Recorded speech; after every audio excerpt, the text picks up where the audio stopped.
어, 오늘은 우리가 염려에 대한 이야기를 좀 나누려고 하는데요. 우리의 삶에는 이런저런 어려움과 문제를 겪다 보면 자연스럽게 따라오는 감정적 반응이 뭐냐 하면 바로 이 염려 혹은 근심, 두려움이라는 것이죠.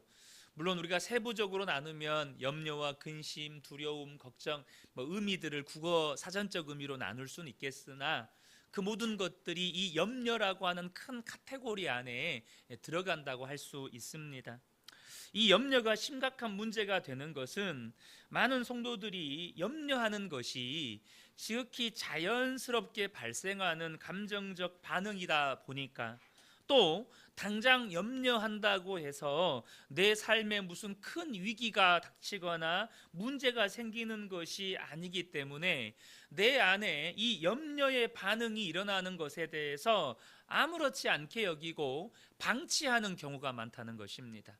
그냥 염려나 걱정이나 두려움이나 근심이나 이런 감정적 반응을 그냥 방치하는 거죠.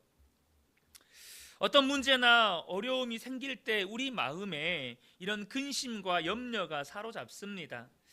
당장 우리가 이렇게 아이들을 기를 때요, 어렸을 때 예방 접종을 위해서든 혹은 어디가 아파서 병원에 가지 않습니까? 그러면 그때 우리 아이들이 주사 맞는다는 생각에 이 병원 간다고 하면 아이들의 얼굴에서부터 근심과 염려와 두려움이 가득합니다. 그래서 의사 선생님이 주사기를 잡거나 혹은 간호사 선생님이 주사기를 잡는 모습을 보면 우리 아이들이 그냥 자지러지게 우는 거죠. 그런데 여러분, 이 아이들이 이런 어렸을 때 병원 간다고 하면 얼굴에 이렇게 근심 가득, 두려움 가득 그러는 것처럼 우리도 문제가 생기면 근심하고 염려하는 것이 어쩌면 아이들이 병원 간다고 하면 주사 맞기 싫어서 그렇게 불안해하고 염려하는 것과 영적인 시각으로 보면 별반 다르지 않다는 것입니다.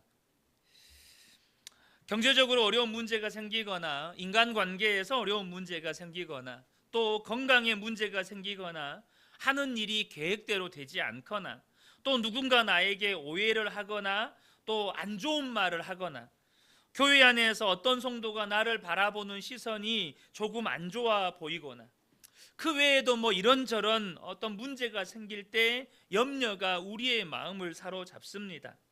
그런데 우리가 반드시 알아야 할 것은 염려하는 것을 절대로 가벼이 여겨서는 안 된다는 것입니다. 왜냐하면 성경이 이 우리가 염려하는 문제를 심각하게 다루고 있기 때문입니다.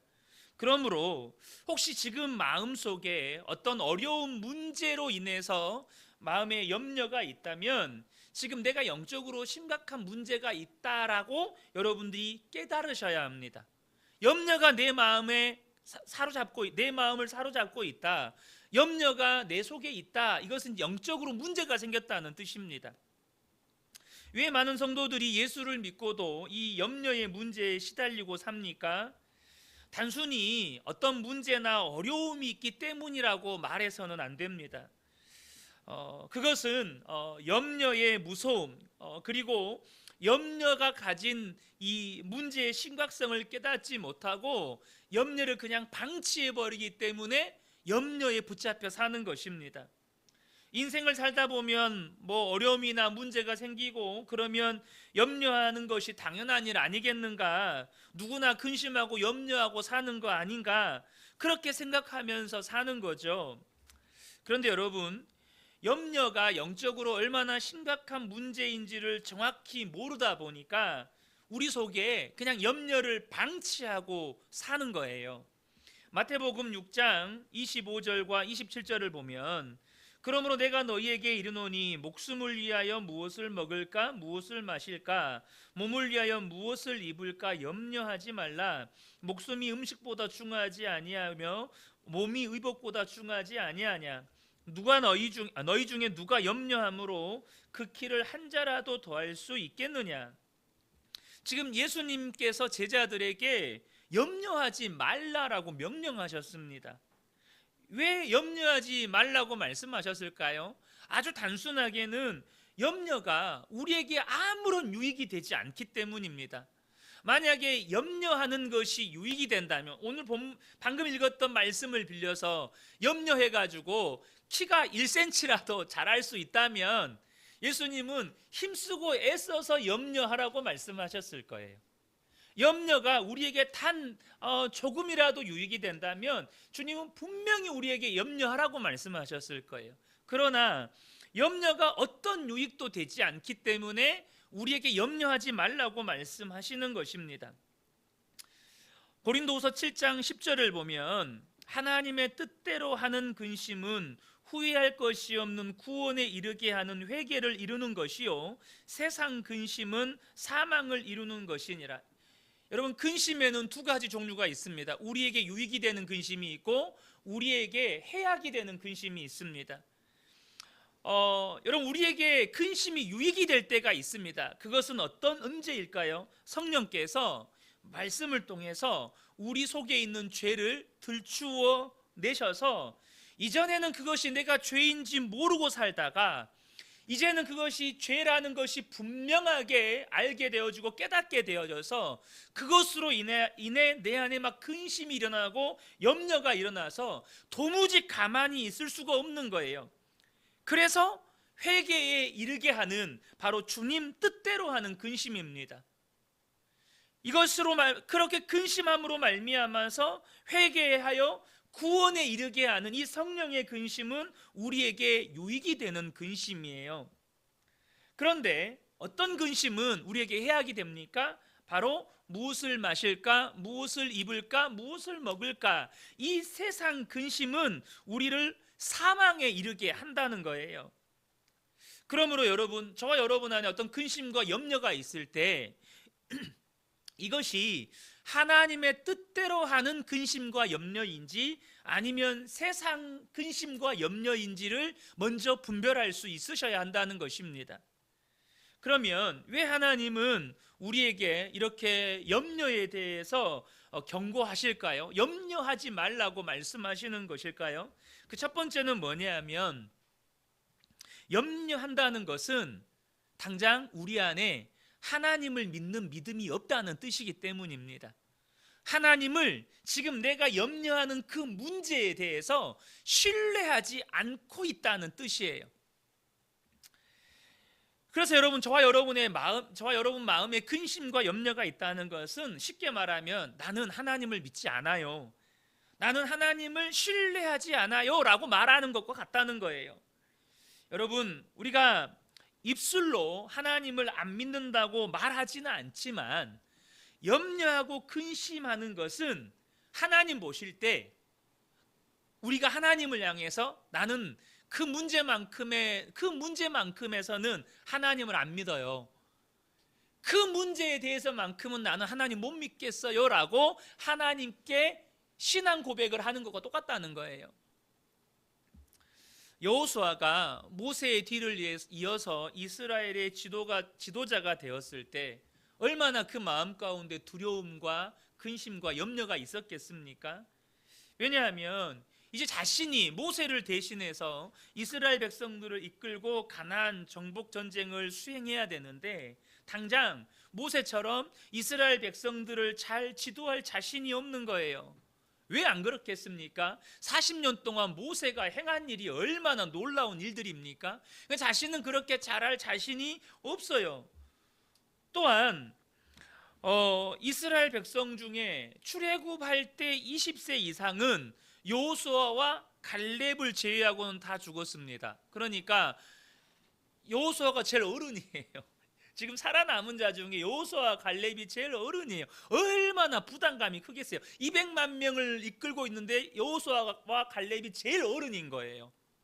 엄청난 부담이죠. 무엇보다 하나님이 모세와 함께 하신 것처럼 자신과 함께 하실 거라는 확신도 없었어요. 얼마나 걱정이 되고 마음 가운데 두려움이 있겠습니까? 그때 그런 여호수아의 마음을 아시고 하나님께서 여호수아에게 임하셔서 말씀하십니다. 여호수아 1장 6절부터 9절을 보겠습니다.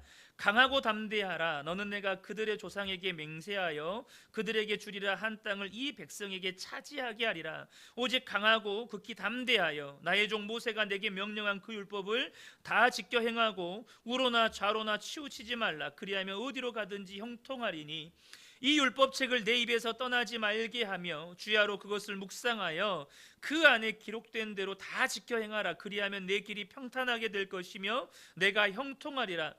내가 내게 명령한 것이 아니냐. 강하고 담대하라. 두려워하지 말며 놀라지 말라. 내가 어디로 가든지 내 하나님 여호와가 너와 함께 하느니라 하시니라. 아멘입니다. 지금 두렵고 정말로 근심 한가득이고 어찌해야 할 바를 모르는 여호수아의 마음을 누구보다도 잘 아신 하나님께서 연거푸 3번에 걸쳐서 강하고 담대해라, 강하고 담대해라, 강하고 담대해라 라고 말씀하시면서 여호수아의 마음 안에 있는 두려움의 핵심 뭐죠? 내가 모세와 함께 있었던 것 같이 네가 어디로 가든지 내가 너와 함께 하겠다, 이 말씀을 해주시는 거예요. 여러분, 이 말씀은요, 지금 이스라엘 백성들을 이끌고 가나안 땅에 입성을 해야 하는 여호수아에게만 하신 말씀이 절대 아닙니다. 여러분, 저와 여러분에도 인생을 살 때 무엇을 하면서 먹고 살아야 하나, 무엇으로 자녀를 가르치고 살아야 하나. 당장 저희 어머니가, 저희 아버지가 이렇게 돌아가셨을 때 누나는 고등학교 2학년, 그리고 제가 중학교 3학년이었거든요. 더군다나 누나는 예술고등학교를 다니고 있었을 당시였는데, 당시 예술고등학교 1년에 들어가는 학비가 제가 대학교 다닐 때 1년 학비의 몇 배였습니다. 훨씬 돈이 많이 들어갔어요. 그러니까 왜 근심이 안 되겠습니까? 뭘 먹고 살아야 하나? 무엇을 해서 도대체 이 아이들을 가르쳐야 하나? 여러분, 왜 근심과 두려움이 없겠습니까? 종류는, 근심의 종류는 다를 수 있지만 우리의 삶에도 막막한 앞길에 대한 두려움과 근심과 염려가 우리 앞에 놓일 때가 있습니다. 바로 저와 여러분에게, 여호수아에게 말씀하신 것처럼 하나님은 오늘날도 동일하게 저와 여러분에게도 말씀하신다는 것입니다. 강하고 담대해라. 내가 너와 함께 하겠다. 이렇게 말씀하신다는 거예요. 우리 속에 염려나 두려움이 일어나는 것을 하나님은 정말 싫어하세요. 그래서 염려와 두려움이 있는 저와 여러분에게 강하고 담대해라. 내가 너와 함께한다. 여러분, 저와 여러분 안에 하나님을 신뢰하지 못하고 염려와 두려움이 막 사로잡으려 할 때 이 말씀을 꼭 기억하는 저와 여러분 되시기를 축복합니다. 두 번째는, 마음에 염려가 있으면 말씀을 들어도 아무런 소용이 없어요. 다시 말하면 말씀을 들어도 그 말씀이 열매 맺지를 못해요. 하나님이 아무리 은혜의 말씀을 주시고 또 말씀을 통해서 우리의 삶에 기적을 일으키고 싶으셔도 마음에 염려가 있으면 하실 수가 없다는 거예요. 여러분, 당장 우리가 찬양을 부르고 말씀을 들을 때 위로도 받고 은혜도 받을 수 있습니다. 그런데 염려가 해결되지 않는 사람은 그렇게 은혜 받고 예배를 끝나고 삶의 현장으로 돌아가면 말짱 도루묵이 됩니다. 마태복음 13장 22절을 보면 가시떨기에 뿌려졌다는 것은 말씀을 들으나 세상의 염려와 재물의 유혹에 말씀이 막혀 결실하지 못하는 자요라고 말씀합니다. 그러니까 마음에 염려와 두려움이 있는 사람은요, 그 마음이 가시떨기가 가득한 밭과 같다는 거예요. 그러니까 밭에 가시떨기가 가득해 있으니까 아무리 씨를 뿌려도 그 가시떨기에 막혀서 씨가 온전히 발아하여서 자라지 못하고 열매 맺지 못하는 현상이 우리에게도 펼쳐진다는 것입니다. 그래서 말씀을 들으면 은혜를 받아요. 찬양을 부르고 은혜도 받아요. 와, 은혜 된다. 막 찬양 부를 때 눈물 흘리면서 찬양 부를 수도 있고, 말씀을 들으면서 막 감동도 받을 수 있어요. 그런데 여전히 내 안에 염려의 문제가 해결되지 않으면 삶의 현장으로 돌아가잖아요. 아무런 역사가 일어나지 않습니다. 아무런 변화가 일어나지 않아요. 이런 분들은 예배나 집회를 통해서 은혜 받지만 삶의 현장으로 돌아가잖아요. 근데 받은 은혜대로 살지를 못하는 이러한 삶을 반복하게 됩니다. 왜요? 염려 때문에. 삶의 현장으로 돌아가면 염려의 세력이 더 강한 거예요. 이 은혜 받는 현장에, 이 예배 현장에서는 은혜의 영적 분위기가 더 강하니까 당장 염려는 죽어지고 그 은혜의 영적 분위기가 나를 압도하지만, 이 은혜의 분위기가 사라진 삶의 현장으로 가면 내 속에 있는 염려가 나를 압도해 버려요. 그러니까 말씀이 삶 속에서 변화를 일으키지 못한다는 것입니다. 그럼 이게 반복이 되면 어느 순간에 은혜 받아도 소용없어, 이런 생각을 하게 되고 결국에는 열매 없는 신앙생활, 변화 없는 신앙생활, 형식적이고 종교적인 신앙생활을 하게 된다는 것입니다. 여러분, 혹시 말씀의 은혜를 받지만 삶의 현장으로 돌아가도 아무런 변화가 없는 삶을 반복하고 있다면 먼저 살펴보셔야 될 게 뭐냐면, 지금 말씀을 통해서, 예배를 통해서 받은 은혜가 열매 맺지 못하도록 내 속에 강력하게 역사하고 있는 염려와 근심과 두려움이 뭔지를 보셔야 한다는 거예요. 그 문제부터 해결하셔야 한다는 것입니다. 세 번째는, 염려가 마음에 있는 사람은요, 하나님 나라를 위해서도 헌신할 수 없기 때문이에요. 염려가 마음에 있는 사람은 절대 하나님의 나라와 그 의를 위해서 살 수 없다는 것입니다. 분명히 하나님 나라에 대한 말씀을 듣지만 삶이 따라가지를 못해요.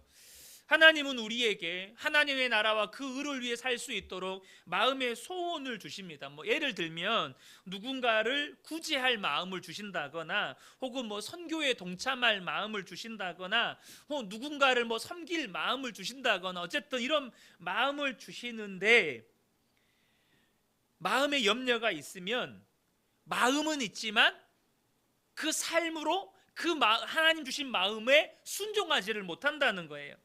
그래서 나중에 하나님 앞에 서게 되면 일평생 먹고 사는 문제로 근심 염려하느라고 하나님 나라를 위해서는 아무것도 한 일이 없는 상태로 하나님 앞에 서게 됩니다. 이게 무서운 일이죠. 누가복음 21장 34절에 보면, 너희는 스스로 조심하라. 그렇지 않으면 방탕함과 술 취함과 생활의 염려로 마음이 둔하여지고 뜻밖의 그날이 덕과 같이 너희에게 임하리라. 여러분, 우리가 생활의 염려, 무엇을 먹을까, 무엇을 입을까, 무엇을 마실까, 이것에 염려에 붙잡혀 살아가면 주님 오실 때가 가까이 오면, 주님 오실 날이 가까이 왔다는 많은 징조와 많은 사인들을 우리에게 주시잖아요. 그러면 어떻습니까? 당장 말씀을 통해서 마음 가운데, 정말로 주님 오실 날이 가까이 왔구나, 내가 이렇게 살면 안 되지, 정말 정신 차려서 살아야지, 하나님 앞에 설 준비해야지, 이런 마음의 부담감은 가져요. 안 갖는 게 아닙니다. 그런 마음의 부담감은 생겨요. 그러나 삶의 현장으로 가면 주님이 주신 마음의 부담감보다 생활의 염려가 더욱더 강하게 내 마음을 사로잡기 때문에 여전히 이 땅에서 시집가고 장가가고 집 사고 차 사고 땅 사고 재산 불리는 일에 정신이 없다는 거예요.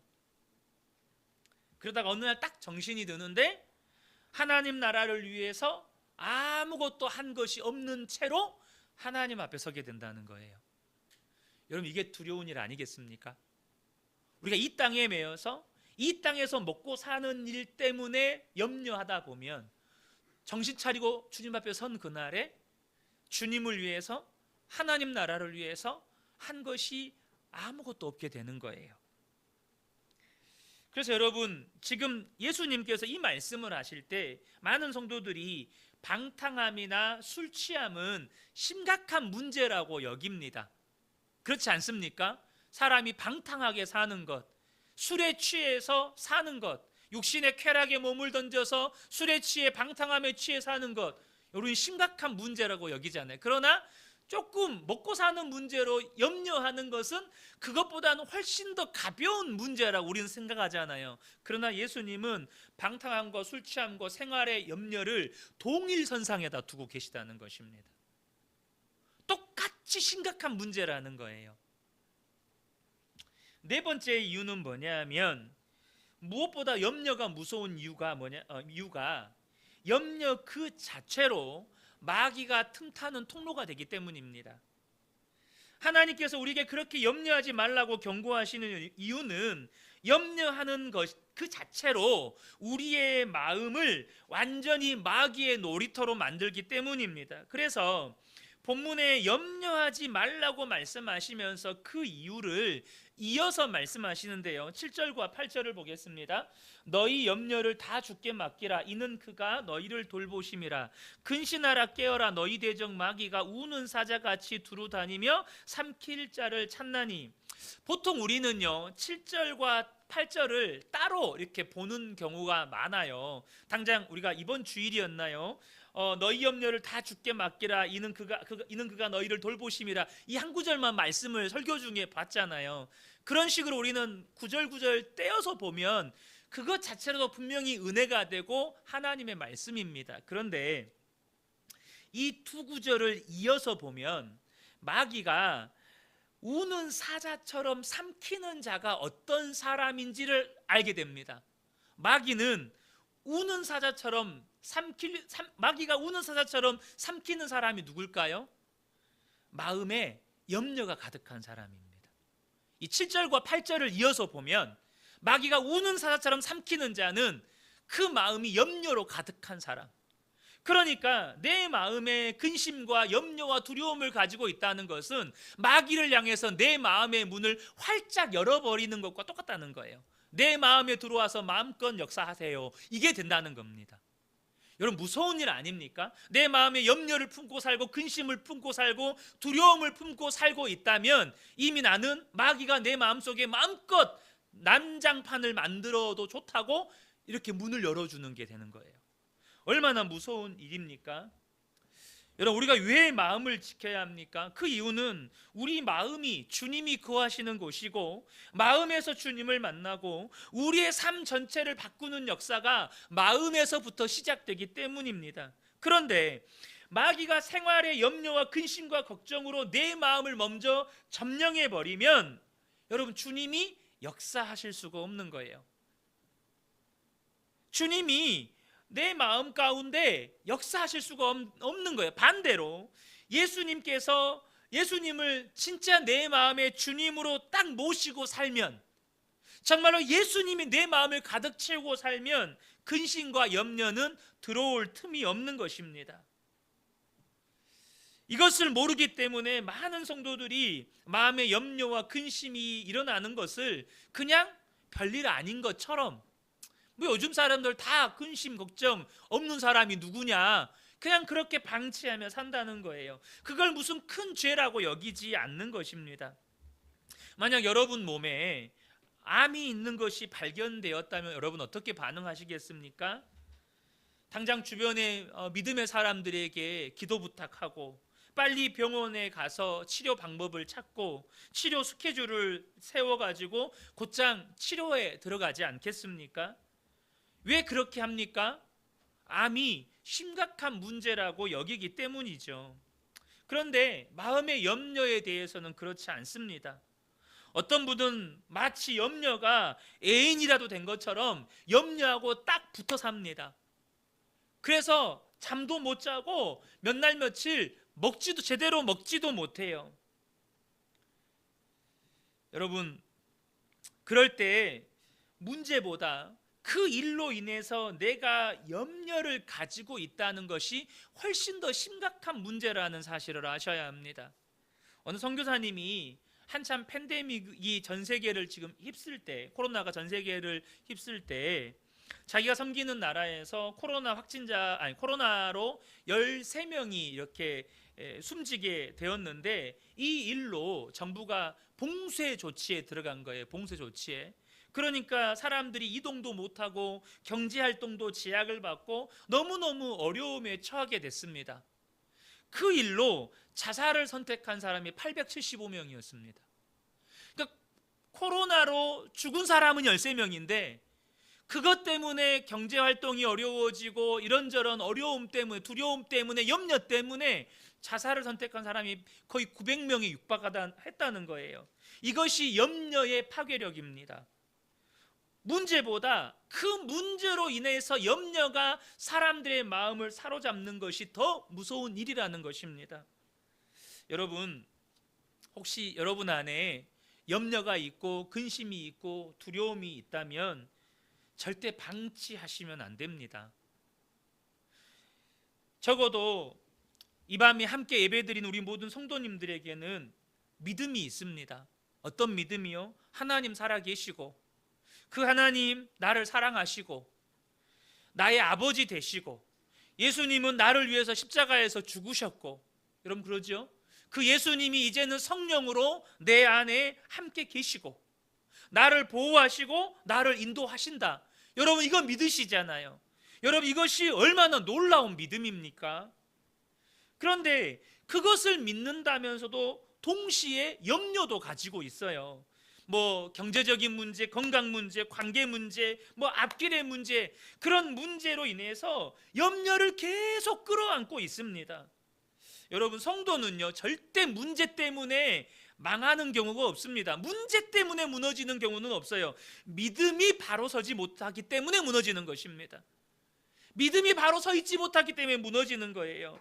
염려로 인해서 마음이 지켜지지 않으니까 말씀의 은혜를 주셔도 말씀이 열매를 맺지 못하고, 하나님이 우리 안에 역사하고 싶으셔도 우리가 염려로 내 마음을 가득 채우고 있으니 하나님이 역사하실 수가 없는 것입니다. 그래서 베드로 사도가 본문에서 우리에게 하시는 말씀이 염려를 주님께 맡기라는 거예요. 여기서 우리가 반드시 짚고 넘어가야 할 것은, 베드로 사도가 염려를 주님께 맡기라고 했다는 뜻은 뭐냐? 염려는 맡겨질 수 있다는 뜻입니다. 염려가 주님께 맡겨질 수 있다는 거예요. 그러므로 저와 여러분이 이 말씀을 통해서 먼저 믿음으로 취해야 할 것이 있는데, 염려는 주님께 맡겨진다. 이걸 믿음으로 취하시라는 거예요. 염려는 반드시 주님께 맡겨진다. 비록 내가 주님께 지금 맡기고 있지 못할지라도 주님이 그렇게 말씀하셨으니까, 아, 염려는 맡겨지는 거구나, 주님께 맡겨지는 거구나, 이렇게 결론을 삼으시라는 것입니다. 그리고 무엇보다도 우리가 염려가 맡겨지는 체험을 아마 이곳에 계신 분들 대부분은 저는 하셨을 거라고 봐요. 무슨 말이냐? 아마 이곳에 계신 분들, 함께 온라인으로 예배 드리시는 분들, 성도님들 가운데 대부분이 구원의 확신을 가지고 계실 거예요. 나는 구원받았다. 내 모든 죄가 사함 받았고, 나는 하나님의 자녀가 되었고, 나는 영생을 얻었다. 여러분 이 구원의 확신이 있으시죠? 그러면 여러분, 구원의 확신이 있다는 말은 무슨 말이냐면, 구원받는 데 있어서 더 이상 염려가 없다는 말입니다. 구원받는 데 있어서 더 이상 염려가 없다는 말이에요.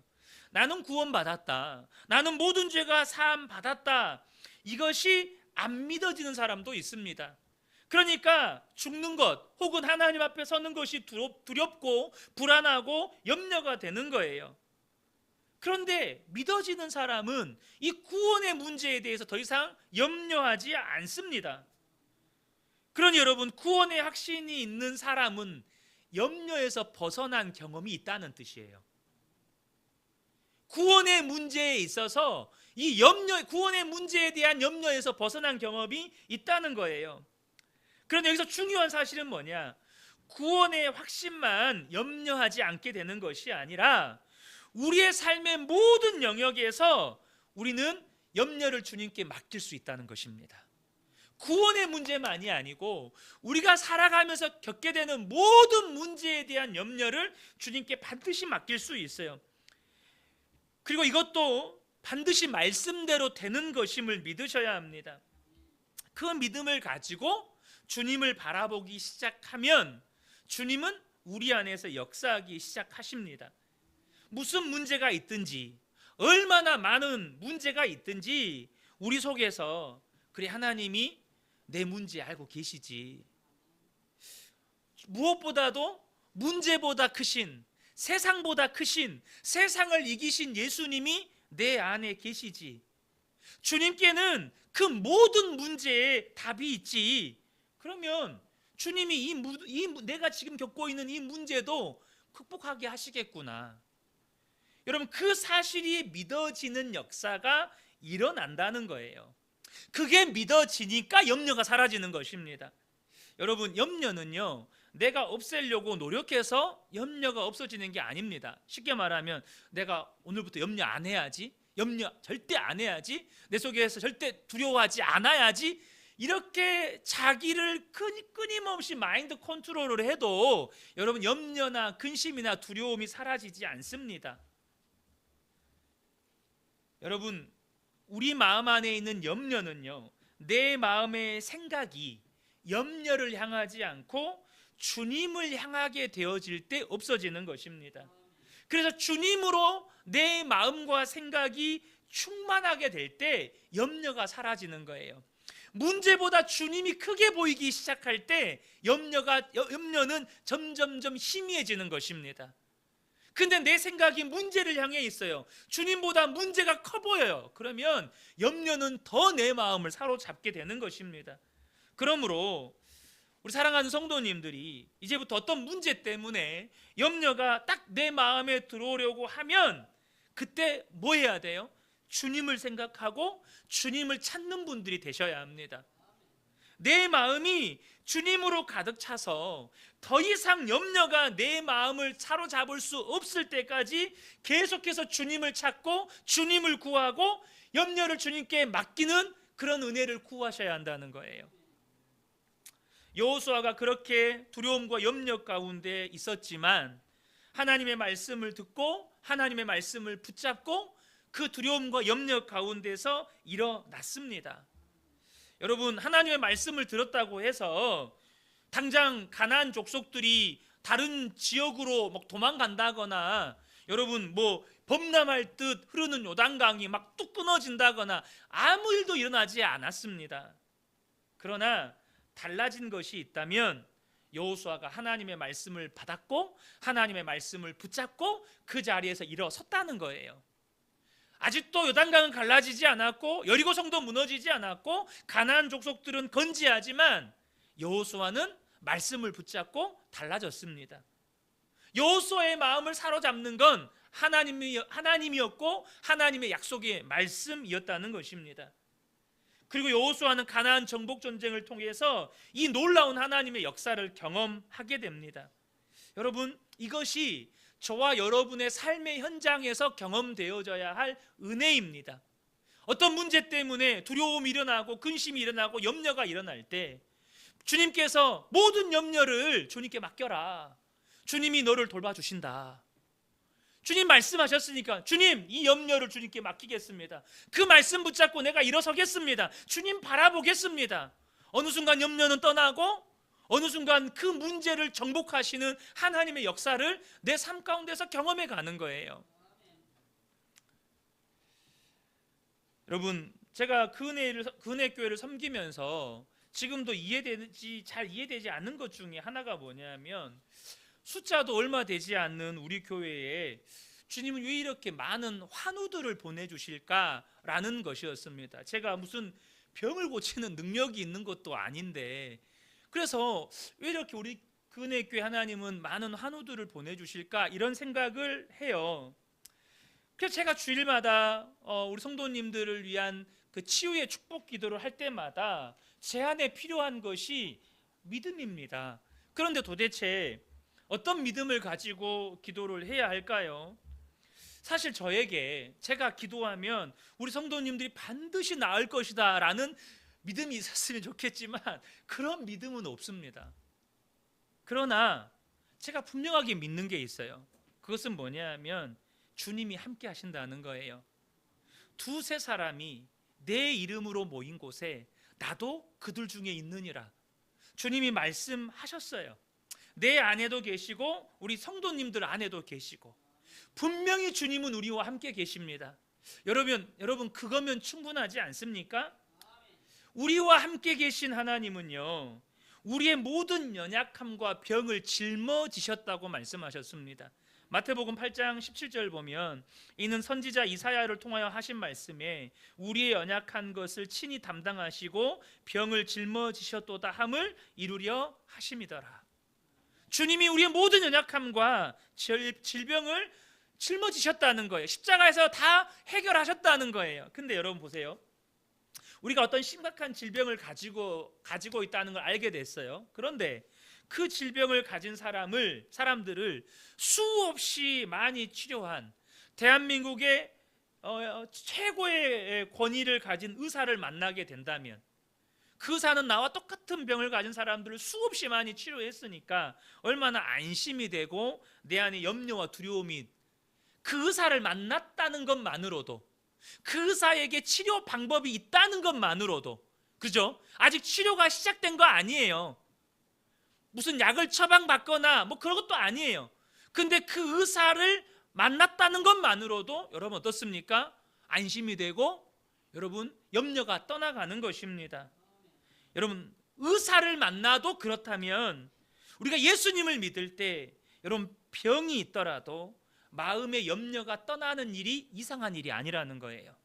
우리의 삶에 어떤 문제로 인해 염려가 있을 때 주님이 나와 함께 계신다는 그 놀라운 사실 때문에 염려가 떠나가는 게 이상한 일이 아니라는 것입니다. 오늘 본문 10절을 보면 베드로가 이렇게 말합니다. 10절 보겠습니다. 모든 은혜의 하나님 곧 그리스도 안에서 너희를 부르사 자기의 영원한 영광에 들어가게 하신 이가 잠깐 고난을 당한 너희를 친히 온전하게 하시며 굳건하게 하시며 강하게 하시며 터를 견고하게 하시리라. 여러분 우리는 잠깐의 고난, 잠깐의 어려움 때문에 염려할 수 있습니다. 그러나 우리가 바라보는 우리 안에 계신 예수님은 우리 안에서 역사하셔서 우리를 온전하게 하시고 굳건하게 하시고 강하게 하시고 터를 견고하게 하셔서 영원한 영광에 들어가게 하신다는 것입니다. 여러분 이거 믿으십니까? 우리는 잠깐 고난 때문에, 잠깐 우리가 살아가면서 받는 고난 때문에, 어려움 때문에, 문제 때문에 여러분 염려할 수 있어요. 그러나 우리 안에 계신 주님은 반드시 우리를 영원한 영광에 들어가게 하시는 분이십니다. 사랑하는 성도 여러분, 이제는 여러분 안에 염려가 있는 것이 아무 문제가 아닌 것처럼 방치하시면 안 됩니다. 염려한다는 건 내가 지금 하나님을 믿지 않고 있다는 뜻이에요. 염려가 있으면 아무리 말씀의 은혜 받고 찬양의 은혜를 받고 어떤 은혜를 받아도 삶에서 아무런 열매를 맺을 수가 없습니다. 하나님의 나라에 대한, 하나님의 의에 대한, 하나님의 비전에 대한 꿈과 소원을 받더라도 여러분 어떤 헌신도 할 수 없어요. 무엇보다 염려 그 자체가 우리의 마음에 마귀가 틈타는 통로가 됩니다. 중요한 사실은 염려는 주님께 맡겨진다는 사실입니다. 문제 때문에 염려가 여러분의 마음을 사로잡으려고 할 때 여러분 생각의 방향을 주님께로 돌리셔야 합니다. 여러분의 마음이, 저와 여러분의 마음이 예수님으로 가득 차게 되면 어느새 염려는 사라져 있게 될 것입니다. 그리고 저와 여러분 안에 계신 주님께서 저와 여러분을 더욱더 온전하게 하시고 굳건하게 하시고 강하게 하시고 견고하게 하셔서 주님의 영원한 영광에 들어가기에 합당한 사람으로 빚어가실 것입니다. 이 은혜가 우리 모든 성도님들께 함께 하시기를 예수님의 이름으로 축복합니다. 아멘.